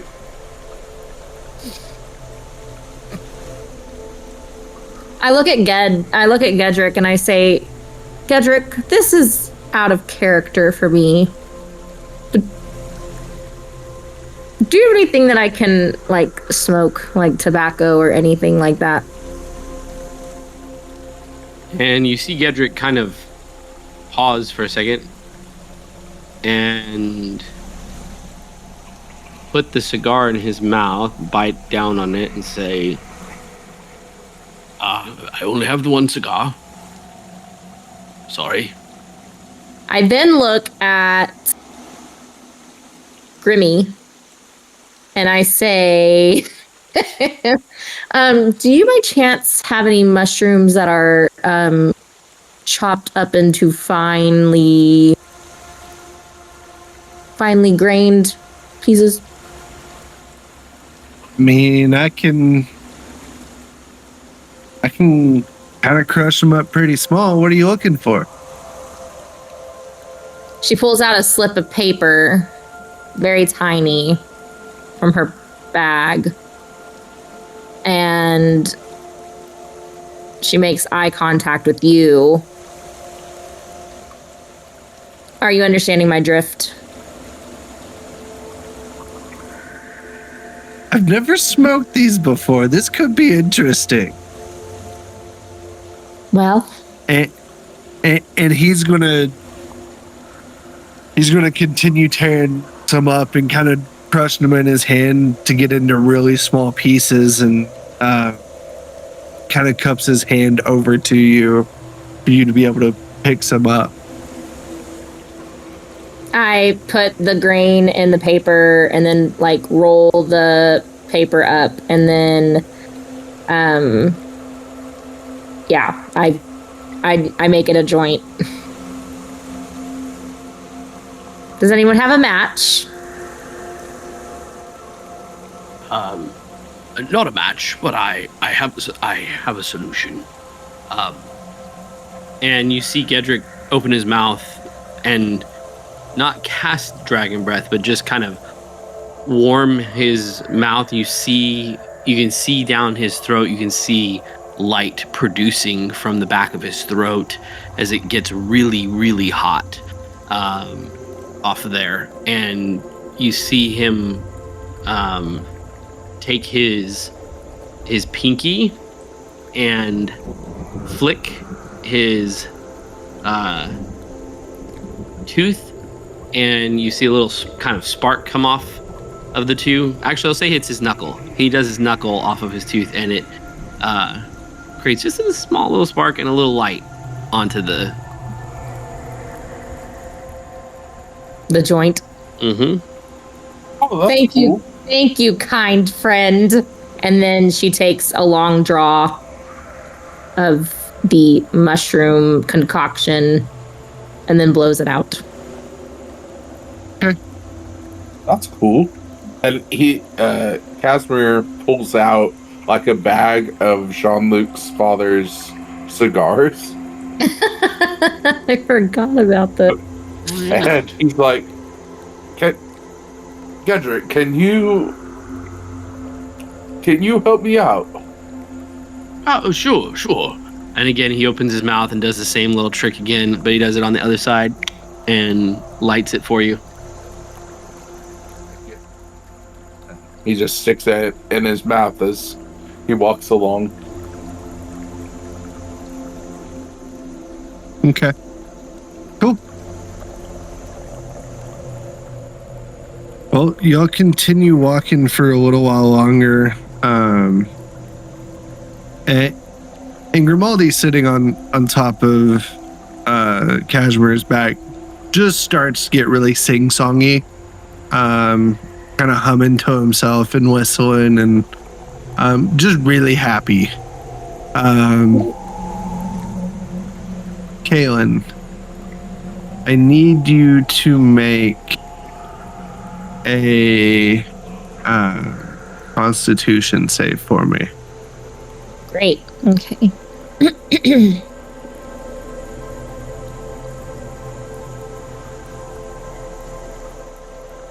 Hold on, I messed up. I hit the wrong one. A 12. Okay. Not terrible. You start to feel a bit more giddy. You start to look around the trees while still are also moving. Colors get a lot brighter.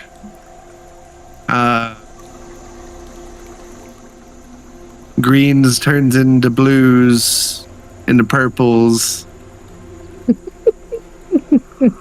You look at Kaz, and his head's a bit bigger. You look over at Gederik, and his glasses, like, they're always tinted a shade of blue. But you can't see through his glasses to see his eyes like you typically can. Like, these are, think like Oakley's and how they're completely glazed over. That's his glasses right now. Getty? Yo, man. Yes. What happened to your eyes? What do you mean? They've always been like this.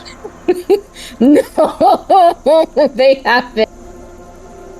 Gederik lifts his glasses off of his face and like looks at the glasses that were on the edge of his snout, and he puts them back on and says, "Yeah, they've always been like this. I've always had the glasses. Stop doing that with your eyes. I'm sorry. I'm sorry. Casimir, you may have to carry one more person with you. I think, I don't know if he can carry me with how big of a head he has on his tiny little body right now. That's fair. Casimir, I think she's having an interesting time with the concoction that she just smoked. I do think she needs to get a lift from you. Kaylin, What? do you want to ride on my back? I'm fine. I'm totally fine. Well, you're kind of slowing us down. I'm on a wild ride, man. Like, Let's get you on a wilder one, I suppose. okay. Woo. Very direct. He grabs her by the arm or whatnot and just kind of lifts her up onto his back behind Cassie. Grimaldi. Be gentle. We have all night. We don't have to be rough with each other. Okay. At this point, it starts to rain. You're starting to hear thunder closer by. You're starting to feel the raindrops come through the canopy. What's that? What am I being smacked with? Kaylin, that's rain, my dear. Nothing to be alarmed of. Maybe Wait a I need minute. to take one of those. Wait. Rain? Where does that come from? Here we go again. The sky. Guy? You mean to tell me that water falls out of the sky? Most times, yes. She like kind of elbows Grimmy, but I feel like Grimmy isn't like exactly next to her, so she's like elbowing air a little bit, and she's Yeah, because he's right in front of you. Because you've gotten on Casimir's back, right? yes, forced to. Okay, yeah, he is right in front of you. Okay, Grimmy, did you know that rain fell from the sky? I mean, yeah, it feels pretty good on the face, doesn't it? I don't know what I'm feeling right now.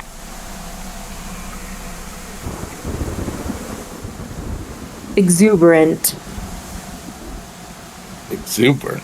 Floating on air. Weightless, lightless.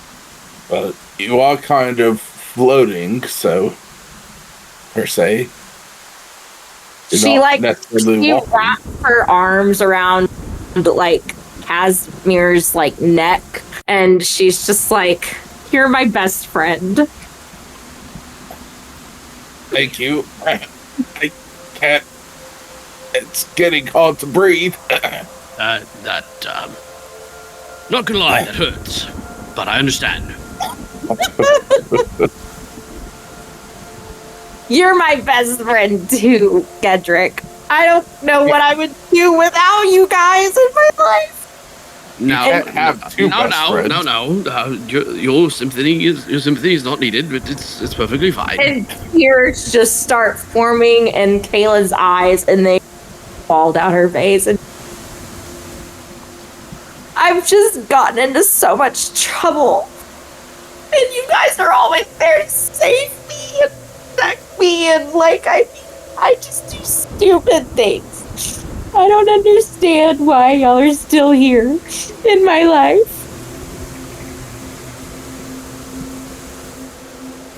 But it's kind of hard to explain, actually.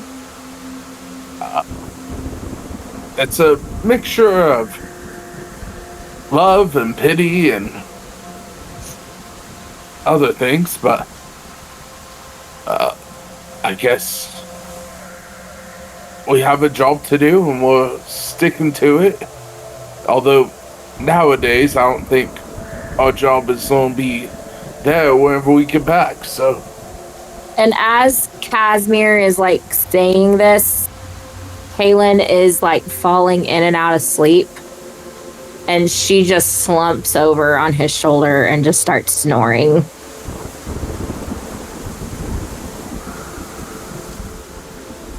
Well, I didn't think you'd do that to her.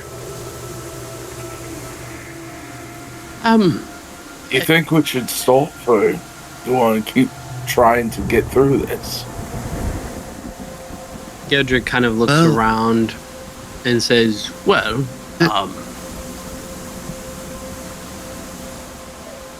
Is it Grimaldi? Is there any reason for us to think we need to slow down, stop? Well, do y'all smell kind of what's going on up ahead? Smells like there's something on fire. And we're not that far. Go ahead and make a perception check, both of you. okay.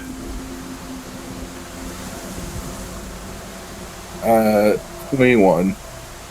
That is a natural 20 for 21 as well. Nice.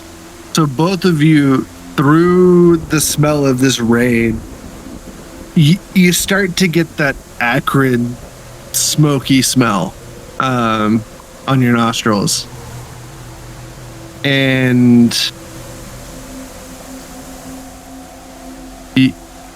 you get glimpses through the canopy. It is not there are occasional holes. It's a pretty thick canopy. And you kind of look up, and while it's still bright out, you see a fairly decent plume of smoke up ahead through the canopy. And the first thing that kind of comes to mind, Kashmir, is that's home. That's the Whisper Leaf. Gederik, do you have wings now? I don't. But let's hurry. Let's go. And I run as fast as I can behind Kaz, who I assume can run much faster than I can. I was going to say get on my back, but I don't know. I think my weight would slow you down between the two you already have on you. probably.